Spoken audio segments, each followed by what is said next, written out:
Hi hello അസ്സാമു അലൈക്കും welcome to my YouTube channel. First of all എല്ലാവരോടും ഈദ് മുബാറക്. പെരുന്നാൾ കഴിഞ്ഞ് 2 ദിവസമായി അറിയാം, പക്ഷെ ഞാൻ അപ്ലോഡ് ചെയ്യാൻ ലേറ്റായി പോയി. അപ്പോൾ അതൊന്നും കുഴപ്പമില്ല. നമ്മളിതാ ഉണ്ടാക്കാൻ വിചാരിച്ചിരുന്നത് ചിക്കൻ ഫ്രൈഡ് ബിരിയാണിയും പായസം പിന്നെ കാട ഫ്രൈ ഒക്കെ ഇട്ടാൽ. അപ്പോൾ അതിനുള്ള ഉള്ളി ചിക്കന് ഒക്കെ മാഗ്നേറ്റ് ചെയ്തിട്ട് നമ്മൾ തലേന്ന് തന്നെ വെച്ചിട്ടുണ്ടായിരുന്നു. കാരണം ഇവിടെ 4:45 ആയിരുന്നു പെരുന്നാൾ നിസ്കാരം. അപ്പോൾ നമ്മൾ റെഡിയാക്കി വെച്ചതിന് ശേഷമാണ് പിന്നെ കിടുന്നത്. പിന്നെ കുറച്ച് കഴിഞ്ഞ് എണീറ്റിട്ടാണ് നമ്മൾ ഫുഡൊക്കെ ആക്കിയത് കേട്ടോ. ഞാൻ അതിൻ്റെ ഇടയിൽ സലാഡിനുള്ള നിന്നിട്ടും ഇരുന്നിട്ടൊക്കെ കട്ട് ചെയ്യുന്നുണ്ട് കേട്ടോ. കാരണം ഓരോ ടൈമിൽ ഓരോ ആവശ്യത്തിന് എണീറ്റ് പോകും. പിന്നെ അതിൻ്റെ ഇടയിൽ കൂടി എൻ്റെ മൈലാഞ്ചിൻ്റെ മുഞ്ചൂക്കി എന്നിട്ടാ സംഭവം നല്ല ചോദിച്ചിട്ടുണ്ടായിരുന്നു. അപ്പോൾ ഇതാ എണീറ്റ് അതിൻ്റെ ഇടയിൽ വന്നിരുന്ന് ടി വി കാണുന്നുണ്ട്. ഓർക്ക് പിന്നെ വേറെ എന്തെങ്കിലും എൻ്റർടൈൻമെൻറ്റ് വേണ്ടേ. പിന്നെ ഓള് മൈലാഞ്ചി വേണമെന്ന് പറഞ്ഞിട്ട് ഇടിപ്പിച്ചിട്ടാ. നമ്മൾ ഉറങ്ങുമ്പോൾ കുറേ നോക്കിയിരുന്നു ഓൾക്ക് ഇട്ട് കൊടുക്കാൻ വേണ്ടിയിട്ട്, പക്ഷേ പറ്റിയിട്ടുണ്ടായിരുന്നില്ല. പിന്നെ ആളെന്നെ തന്നെത്താനെ വന്ന് എന്ന് പറഞ്ഞിട്ട് ചോദിപ്പിച്ച് ഇടിപ്പിച്ചിരുന്നു. അപ്പോൾ 2 കയ്യിലും മൈലാഞ്ചിട്ട സന്തോഷത്തിൽ അവിടെ ഇരുന്ന് കളിക്കാൻ കേട്ടോ. അപ്പോൾ ഇത്രയും സംഭവിച്ചതിൻ്റെ ഒടുവിൽ ബിരിയാണി ദമ്മക്ക് എത്തിയിട്ടുണ്ട്. അപ്പോൾ ബാബി ദമ്മിടുന്നു. ഞാൻ വല്ല ഇനൻ്റെ അടുത്ത് പോയി നോക്കിയപ്പോൾ മൈലാഞ്ചി 2 കൈയും കൂട്ടി പിടിച്ചിട്ട് കിട്ടുന്ന ഒരക്കണ്. സബാഷ്. അത് കണ്ടപ്പോൾ തന്നെ ഏകദേശം തീരുമാനമായി ഒരു കോലെന്ന് കരുതി. എന്നാൽ പിന്നെ കഴുക ഇനാന്ന് പറഞ്ഞാൽ അതിനും സമ്മതിക്കണില്ല. ഓൾക്ക് അത് കയ്യിലും വെച്ച് ഇങ്ങനെ ഒരുതണം. അപ്പോൾ അടുത്ത് നമ്മളെ ചിക്കൻ ഫ്രൈയും കാട ഫ്രൈയും ഒക്കെ സൈഡിൽ കൂടി നടക്കുന്നുണ്ടായിരുന്നു. നമ്മൾ പായസം ഉണ്ടാക്കിയെന്ന് കാണിക്കാൻ മറന്നു ചെയ്തേട്ടാ. അപ്പോൾ ഫുഡൊക്കെ വെച്ച് കഴിക്കാൻ നിൽക്കാട്ടോ. അപ്പോൾ അതിൻ്റെ ഇടയിൽ എന്തോ ഒരു കുറവുണ്ടല്ലോ എന്ന് ആലോചിച്ചപ്പോഴാണ് അച്ചാർ എടുത്തിട്ടില്ല.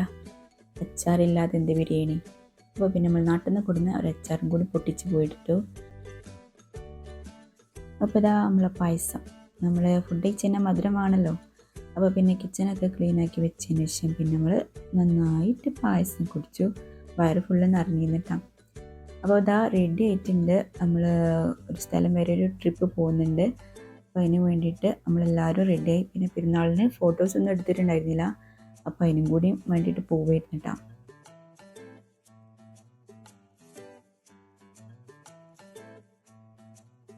അപ്പോൾ എല്ലാവരും റെഡി ആയിട്ട് ഇറങ്ങിയിട്ടുണ്ട് കേട്ടോ.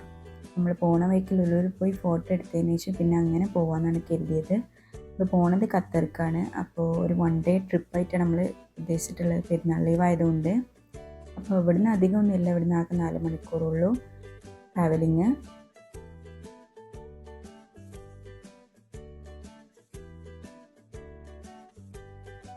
അപ്പോൾ നമ്മളിതാ ഫോട്ടോ എടുക്കാൻ വേണ്ടിയിട്ട് ലുലുക്ക് എത്തിയിട്ടുണ്ട് കേട്ടോ. പിന്നെ നമ്മളവിടെ നിന്നിട്ട് കുറച്ച് നേരം ഫോട്ടോസൊക്കെ എടുത്തിട്ടാണ്. അപ്പോൾ നമ്മൾ ബാബിക്ക് ഇട്ട് കൊടുത്തിരുന്ന മേൻ്റെയൊക്കെ നല്ല റെഡ് കളറായിട്ടുണ്ടായിരുന്നു കേട്ടോ, മാഷാല്ലാ. പിന്നെ നമ്മൾ എവിടെ പോവുകയാണെങ്കിലും ഫുഡാണല്ലോ മുഖ്യം. അപ്പോൾ ഓരോരോ ടൈപ്പ് ഫുഡുകൾ കാക്ക ഇങ്ങനെ അവിടുത്തെ സ്പെഷ്യൽ ഐറ്റംസൊക്കെ ഇങ്ങനെ മേടിച്ചിരുന്നുണ്ട്. നമ്മളങ്ങനെ ഇരുന്ന് കഴിക്കണമുണ്ട്. പിന്നെ നമ്മൾ രാത്രി ഒരു 9 മണിയായപ്പോഴാട്ടെ ഇറങ്ങിയിട്ടുണ്ടായിരുന്നു. അതിൻ്റെ ഇടയിൽ ഇനുള്ളത് കൊണ്ട് തന്നെ നല്ല രസമുണ്ടായിരുന്നു. കുറേ ഡാൻസും പാട്ടൊക്കെ ആയിട്ട് തീരെ ബോറടിച്ചിട്ടില്ല. അടിപൊളിയായിട്ട് തന്നെ നമ്മൾ ഖത്തർ എത്തിയതേ അറിഞ്ഞില്ല. പിന്നെ വിശന്നപ്പോൾ ഒരു പാസ്തയും കൂടിയും കഴിച്ചിട്ട് ഈ സംഭവം അടിപൊളി എന്നിട്ട് നല്ല ടേസ്റ്റ് ഉണ്ടായിരുന്നു. പിന്നെ ഒരു അച്ചപ്പം കൂടിയും കഴിച്ചു. ഞങ്ങൾ ബാക്കിൽ ഇരുന്നിട്ട് നല്ല ഫുഡ് അടിയായിരുന്നു കേട്ടോ. അപ്പോൾ നമ്മൾ 4 മണിക്കൂർ പോയതേ അറിഞ്ഞില്ല കേട്ടോ. കാരണം ഖത്തർ ബോർഡർ എത്തിയിട്ടുണ്ട്. പക്ഷെ നമ്മളവിടെ 1 മണിക്കൂറും കൂടി ഡിലേ ആയിട്ടോ. കാരണം ഖത്തർക്ക് ഫസ്റ്റ് ടൈം ആയിട്ട് വരുന്നതുകൊണ്ട് തന്നെ കുറച്ചും കൂടി പ്രൊസീജിയേഴ്സ് ഉണ്ടായിരുന്നു. വിസ എടുത്തിട്ട് വന്നതാണെങ്കിലും പക്ഷേ ഉള്ളത്തെ ഓഫീസിൽ പോയിട്ട് കുറച്ചും കൂടി ഫോർമാലിറ്റീസൊക്കെ തീർക്കേണ്ടിയിട്ടുണ്ടായിരുന്നു. അപ്പോൾ അങ്ങനെ 1 അവർ അവിടെ പോയിട്ടുണ്ടായിരുന്നു കേട്ടോ.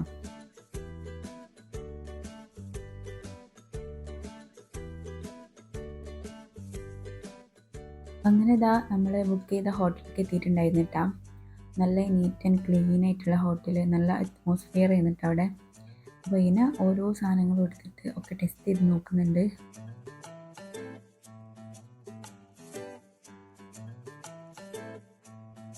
ഇത് എന്നിട്ട് നമുക്ക് കിട്ടിയിരുന്ന റൂം. അപ്പോൾ ഇതിൻ്റെ തൊട്ടപ്പുറത്ത് റൂം തന്നെയായിരുന്നു കാക്കൻ്റെയും താത്തൻ്റെയും. എനിക്ക് ഓളെ ബാബനെയും മമ്മേനും ഒന്നും വേണ്ട, ഓള് നമ്മളെ ഇരുത്തുണ്ടായിരുന്നു കേട്ടോ. അപ്പോൾ നല്ല ക്ലീൻ ആൻഡ് നീറ്റായിട്ടുള്ള ഒരു റൂമിൽ നിന്നിട്ടാണ്.